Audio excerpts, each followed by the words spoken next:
7h, 9h, Europe 1 matin.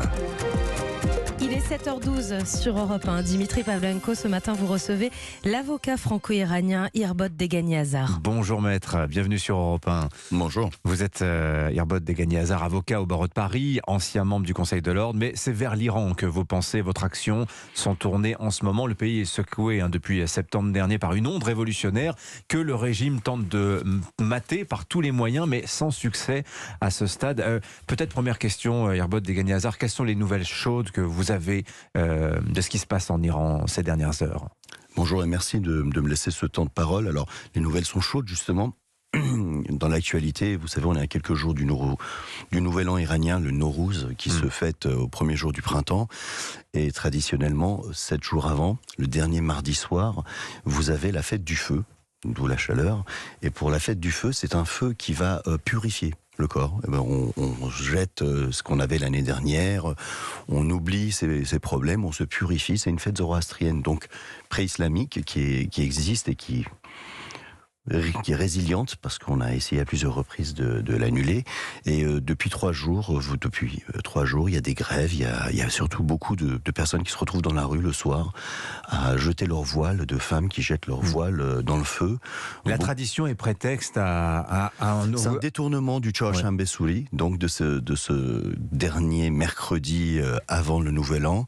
Détournement complet. Vous avez des images de colonnes militaires qui vont vers le Kurdistan et le Baltchistan, parce qu'ils ont vraiment peur que ça s'embrase là-bas. Et ces colonnes, y compris, prennent des pétards, prennent des projectiles, et ils continuent. Donc il y a un vrai mouvement. Ça fait déjà quelques semaines qu'il y avait des appels par des tags spontanés, par des messages dans les métros, de rassemblement, de personnes qui disaient le Choarshambé Souli va être le feu de la révolution. Alors c'est vrai qu'il y avait cet appel, ce souhait en Iran qu'on continue à parler du pays, des événements, de ce qui se passe là-bas, qu'on n'oublie pas les Iraniens. Et alors le fait est que l'actualité étant ce qu'elle est, une actualité chasse l'autre, on en parle moins. Et malgré tout, vous nous dites ce matin que les Iraniens, eux, n'abandonnent pas. Ils sont toujours dans cette impulsion révolutionnaire. C'est aussi une histoire de vie, de mort. Quand vous connaissez les chiffres, vous savez que si les gens se taisent, si on n'a pas l'information, aujourd'hui l'arme absolue, c'est le téléphone portable, c'est les VPN qu'on peut fournir pour que les gens nous donnent les informations. Donc oui, on n'en parle peut-être pas assez dans la presse, dans les médias, même si c'est pas vrai. Vraiment, je vous remercie d'être là, et on nous entend beaucoup plus que lors des derniers événements, parce que c'est pas la première fois. Mais il se passe des choses tous les jours, mais par résilience, les choses ont changé de forme. Il y a des mutilations, il y a vraiment une répression très sanglante, très dure. Donc les gens se sont organisés différemment. C'est peut-être moins visuel aussi. C'est-à-dire ça se passe dans le métro. Les gens se regroupent. Ça se passe par des affiches, ça se passe par des messages, ça se passe par des poèmes. Alors, je vous ai présenté comme chasseur de Mollah, maître Irbod Degani-Azar. C'est peut-être un brin excessif, mais enfin, on saisit l'image, puisque vous travaillez pour le compte de 2 collectifs, Iran Justice et Azadi for Iran. Quel est votre but et surtout comment vous travaillez, puisque c'est un travail de collecte de preuves, finalement, que vous effectuez? Alors, on travaille. Il y a une genèse intéressante. C'est-à-dire que dès que ces événements sont intervenus, du moins ce qu'on a appelé au début une révolte, après un mouvement révolutionnaire, et maintenant je vous remercie, vous parlez de révolution, mais ça viendra historiquement après. C'est-à-dire une fois qu'on aura été jusqu'au bout, on dirait que c'est une révolution. Des juristes que nous sommes, on s'est posé la question. Alors moi, j'étais déjà dans un collectif Azadi for Iran, où nous écrivions, nous sensibilisions les gens en faisant des tribunes. D'ailleurs, je vous parlerai d'une tribune à la fin, si vous me laissez une seconde. Des tribunes, des pétitions pour garder l'attention sur ce qui se passe. Et puis, un autre collectif s'est aussi créé à partir de regroupements d'avocats, de juristes, traducteurs, communicants, pour là, ne pas laisser dans l'oubli ce qui se passe. Aujourd'hui, on travaille pour l'avenir, on travaille pour le présent et l'avenir. Il faut dire que l'Iran, c'est une vaste diaspora aussi. C'est ça, c'est le rassemblement. Alors, ces deux collectifs par rapport à un pléthore de collectifs, une nuage, je sais pas, il y a des collectifs partout. Maintenant, on commence à travailler ensemble.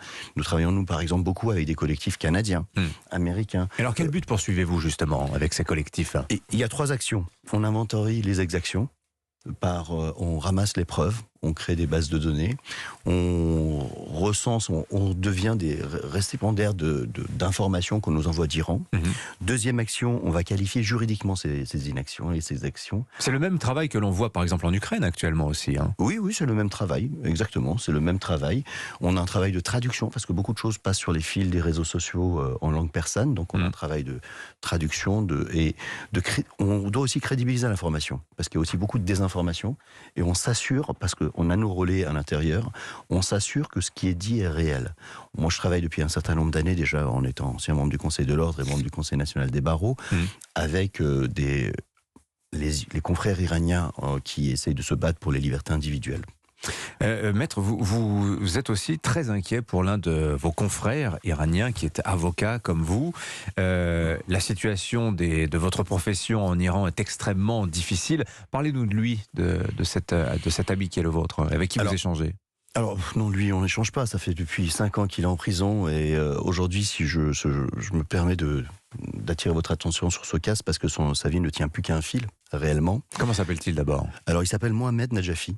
C'est un avocat militant pacifiste des droits de l'homme, qui depuis longtemps se bat pour que les droits soient respectés en Iran, parce qu'il y a des droits qui sont reconnus dans la Constitution, qui ne sont même pas respectés en Iran.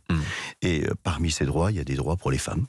Et Najafi est en Iran depuis une quinzaine d'années, c'est un intermittent de prison, il est en prison depuis une quinzaine d'années, et là, depuis 5 ans, il est en prison du fait de 5 inculpations très graves, mais qui ne sont liées qu'à son activité d'avocat. Depuis le début de ce mouvement révolutionnaire, il a été inculpé pour de nouveaux faits. Aujourd'hui, il est malade. Puisqu'il a eu une crise cardiaque en prison, il a du diabète, il a des problèmes de cœur, il a des problèmes de reins.